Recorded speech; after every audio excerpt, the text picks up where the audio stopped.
Dari kerja setelah pemberian surat kuasa khusus dari pemerintah Provinsi Nusa Tenggara Barat kepada Kejaksaan Tinggi Provinsi Nusa Tenggara Barat. Oleh karenanya pada kesempatan ini mungkin Bapak Gubernur akan memberikan ilustrasi sekilas, kemudian lebih teknis nanti Bapak Kajati akan memberikan penjelasan dan hal-hal teknis dapat kami tambahkan bersama tim yang ada. Kepada yang terhormat Bapak Gubernur sebagai opening dari sore ini kami persilakan. Bismillahirrahmanirrahim. Assalamualaikum warahmatullahi wabarakatuh. Teman-teman semua, terima kasih atas kehadirannya Pak Sekda, Pak Kajati dan tim dan teman-teman dari OPD Provinsi ya. Saya mencermati beberapa hari terakhir perkembangan di media massa tentang ada keinginan untuk penyelesaian persoalan GTI ini secepatnya mungkin. Tentu perasaan dan keinginan itu bisa kami pahami karena ini prosesnya sudah berlarut-larut panjang. Ini kan konyol, ada tanah negara yang punya potensi luar biasa triliunan itu tidak dimaksimalkan.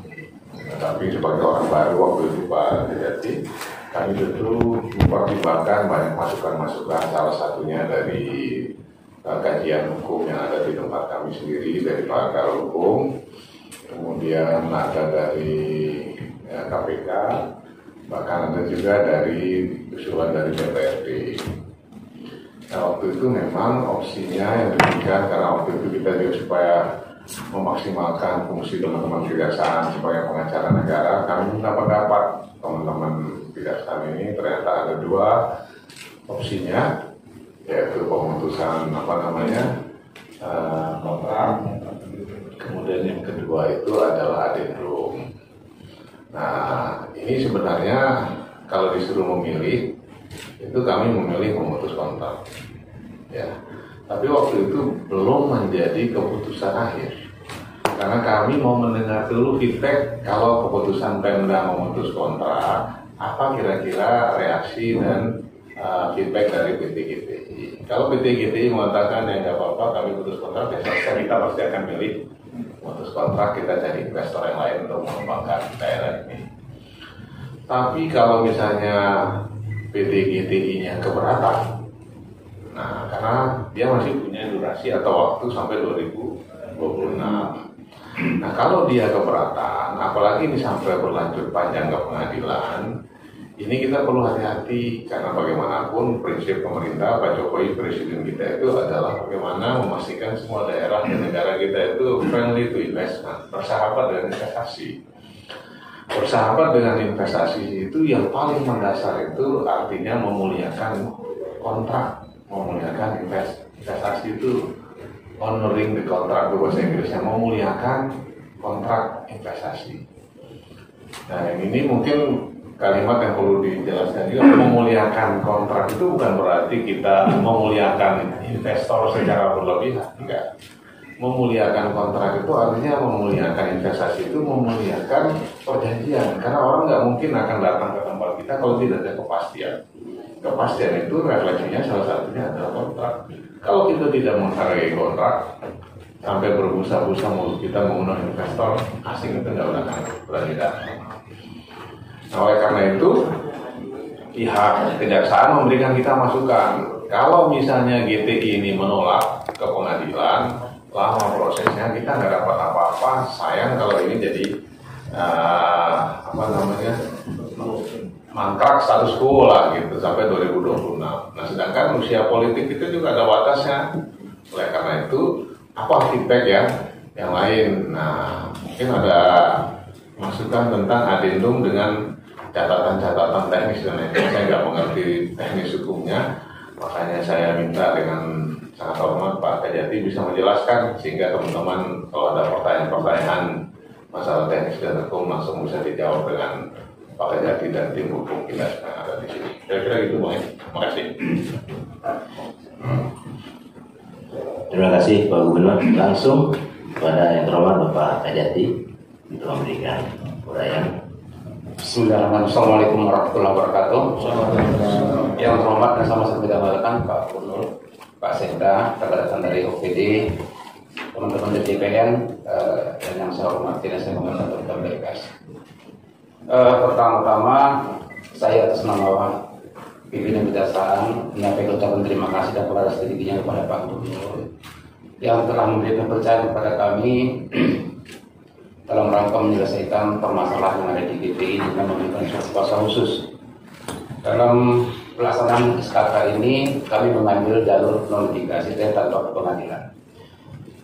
Perlu kalian ketahui bahwa memang setelah begitu perjalanan yang cukup panjang, tim DPN itu sampai ke Jakarta, ke KPK, ke BPK, ke Mendagri terkait dengan penyelesaian kasus GPI. Nah, kemudian kita bisa mengambil suatu kesimpulan. Dalam kajian pun kita memang sebagaimana saya katakan Pak Guru tadi ada dua opsi kita sampaikan. Pertama, apakah boleh diputus kontrak? Boleh, dengan alasan kontestasi. Kenapa? Karena PT GTI tidak melaksanakan prestasi sebagaimana yang tertuang dalam kontrak, yaitu membangun 150 unit konteks.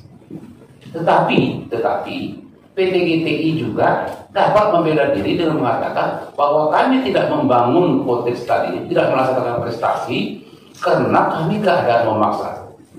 Nah, jadi kami selaku jaksa pengacara negara tidak membuat satu kesimpulan ini yang sudah kita serahkan kepada Pemprov untuk mengambil keputusan dengan alasan, dengan cara bahwa Pemprov mengambil suatu kajian apabila Pemprov bermaksud untuk menghentikan atau memutus kontrak dengan mempertimbangkan setidaknya ada 4 faktor.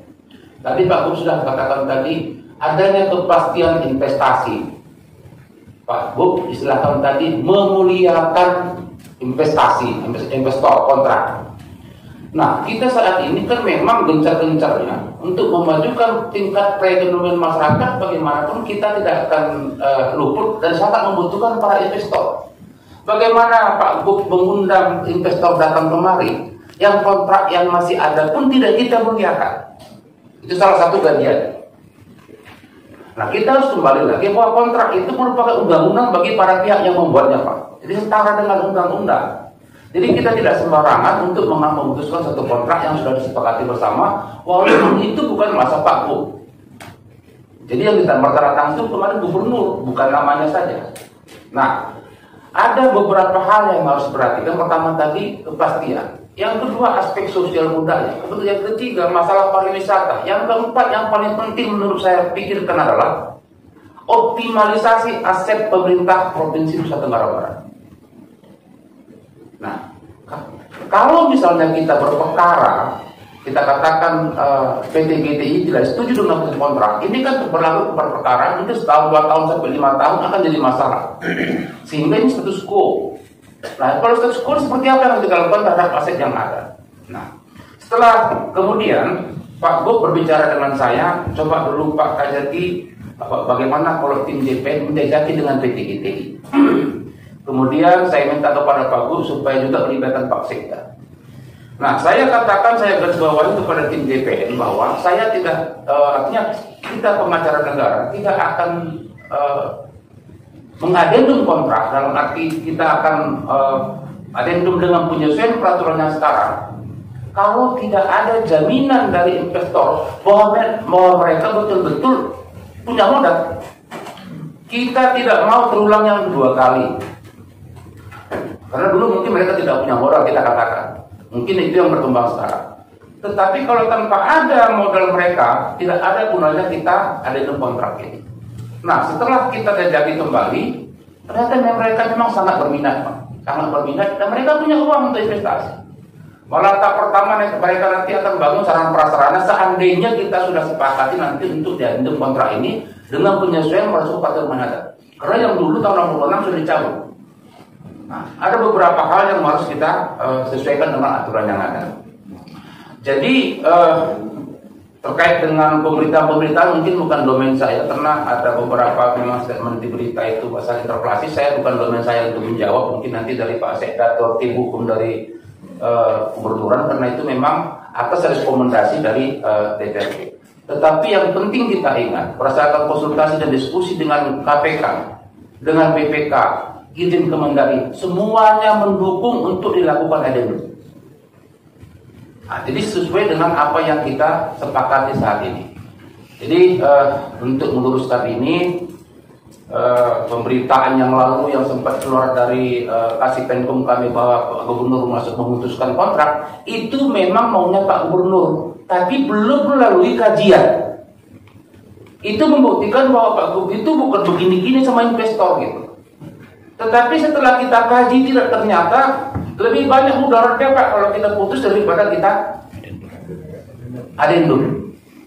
Nah, jadi makanya pada hari ini mungkin tidak salah Pak Gub, kita mungkin sepakat ini, kita akan adendum kontrak ini dengan penyesuaian peraturan yang ada, tetapi harus ada jaminan dari mereka kepada tim JPN dan Pemprov bahwa mereka memang punya duit, punya modal untuk diinvestasikan di Terawangan. Itu syarat utama dari kita. Mungkin demikian Pak Gub, mungkin nanti kalau ada yang kurang jelas kami silakan. Assalamualaikum warahmatullahi wabarakatuh.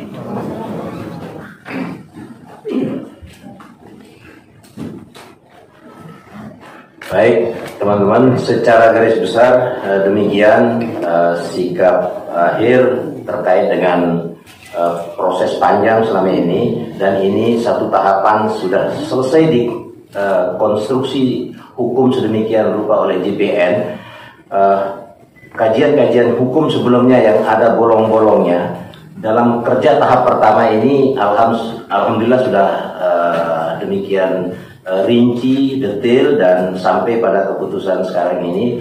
Untuk selanjutnya akan ada tahapan kedua untuk memformat bagaimana tindak lanjut terhadap adendum kesepakatan yang sudah ada, dan ada 8 tahapan-tahapan yang sedang kami persiapkan, dan pada saatnya nanti kita akan cicil memberikan informasi kepada teman-teman langkah-langkah selanjutnya. Setelah pertemuan ini, dalam waktu yang paling dekat, minggu depan akan ada rencana penandatanganan pokok-pokok kesepakatan antara pemerintah Provinsi Nusa Tenggara Barat dengan pihak PT GTI. Dalam konteks itu, sampai dengan perkembangan terkini, mungkin teman-teman media ada hal yang ingin dikonfirmasi. Jangan terlalu jauh, nanti yang ke depan kami juga tim ini masih akan bekerja untuk merumuskan hal-hal yang terbaik, yang pasti satu, tidak boleh menguntungkan daerah, tidak boleh merugikan daerah. Yang kedua, juga harus memperhatikan kepentingan investor. Yang ketiga, tidak boleh gaduh.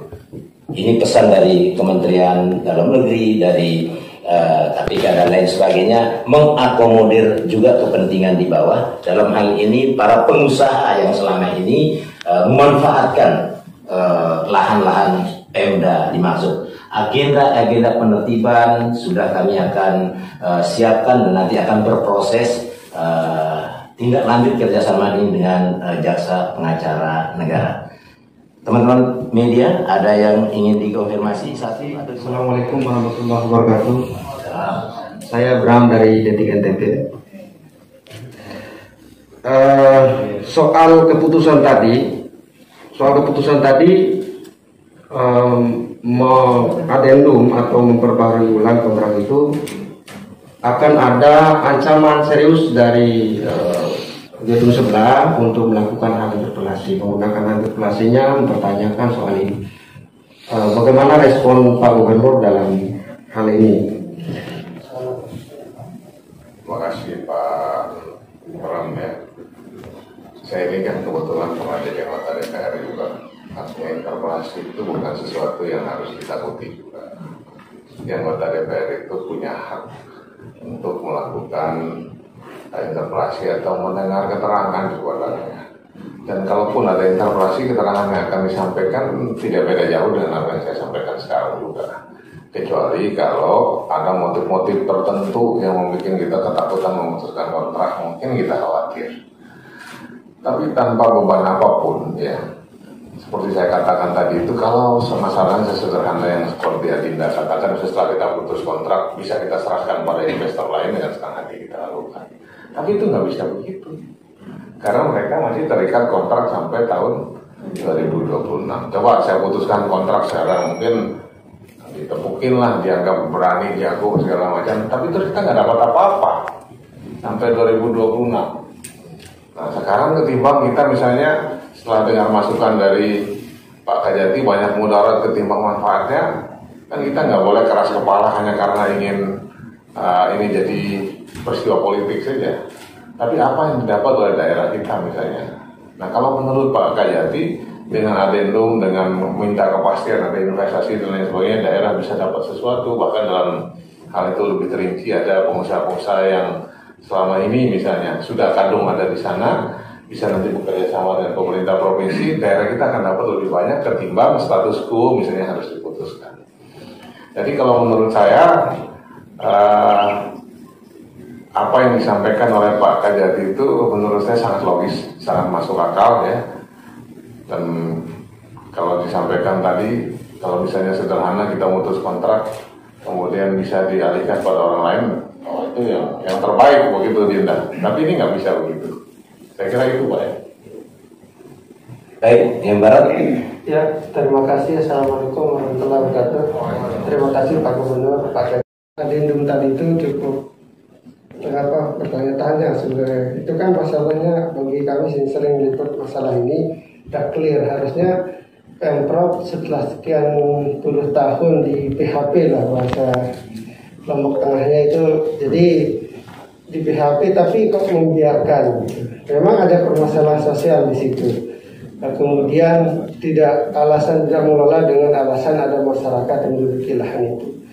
Tapi di awal di dalam sejarahnya kan memang lahan ini tidak dikelola dengan maksimal sejak awal dikasih izin, dan itu memang harus kesalahan GTI juga di situ.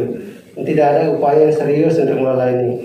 Dan sekarang ketika di adendum kembali perjanjian atau kontrak ini, di sana masyarakat sudah membangun usaha, masyarakat sudah membangun tempat penginapan, hotel dan sebagainya. Itu tidak, nilai investasinya juga tidak sedikit.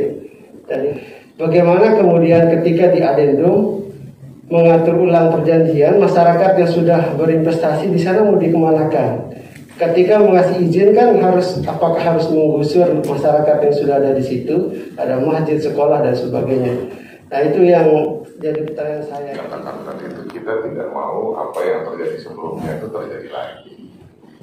Jadi bukan berarti adendum ini kemudian sama seperti dulu kita berikan peluang lagi kepada investor untuk kemudian kita dikangkangi dengan kesalahan yang sama misalnya.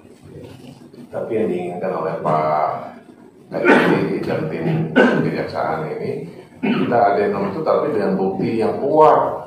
Nah, kemudian terukur, timeline yang pasti, dan ada hal-hal yang harus dikerjasamakan sama orang-orang yang sudah menduduki tempat itu. Mungkin teknisnya mungkin Pak Sekda atau Pak Kajati bisa jelaskan bagaimana langkah-langkah hukum terhadap orang-orang yang sudah berinvestasi di sana. Pak Sekda atau Pak Kajati. Baik, terima kasih.